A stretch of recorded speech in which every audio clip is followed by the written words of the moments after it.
What's going on, everybody? And today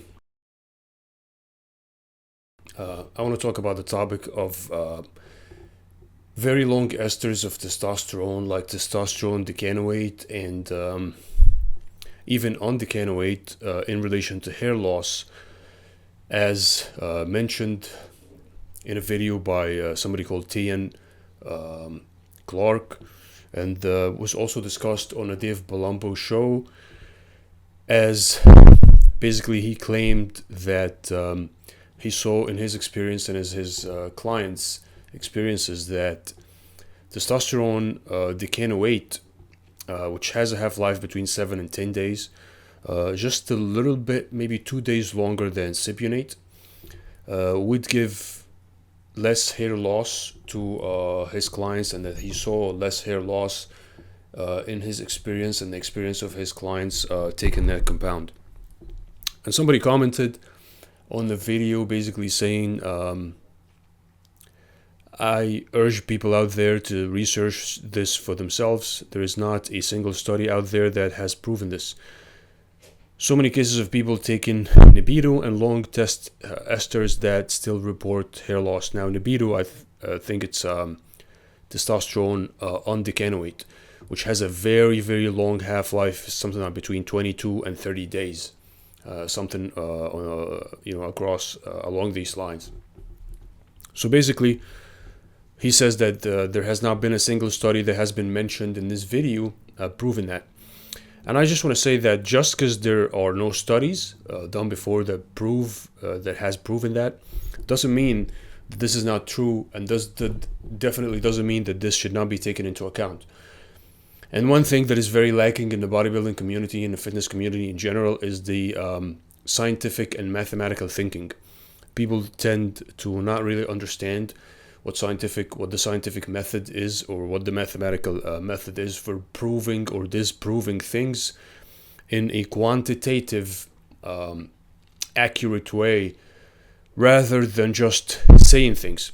So this experiences, the collection of experiences that this gentleman Taeian and his clients and his people, it could be, it could be true, but it has to be studied, and it has to be basically put in the light of a scientific experiment, and hair loss has to be measured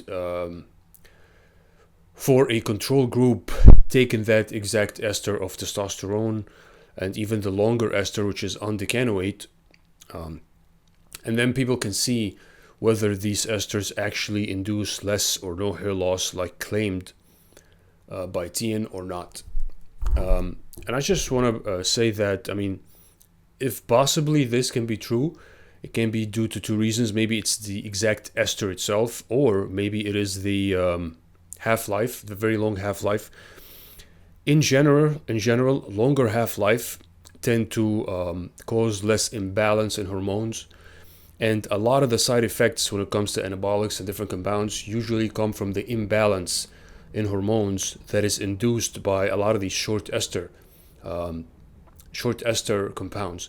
So the short ester compounds, they just basically cause a lot of imbalances because the blood serum levels of the compound in the system fluctuates a lot.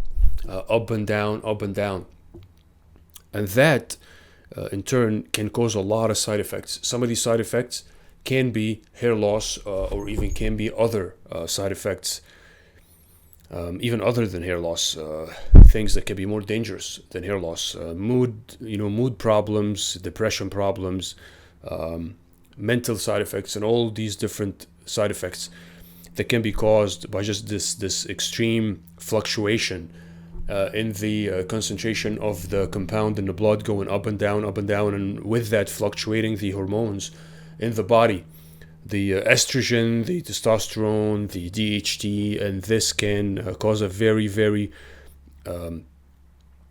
ripe environment for a lot of problems to happen. So having balance, a good sustained, steady balance or level of the compound in the blood is always going to be way better, and this can be done in a better and more efficient way through the longer ester compounds.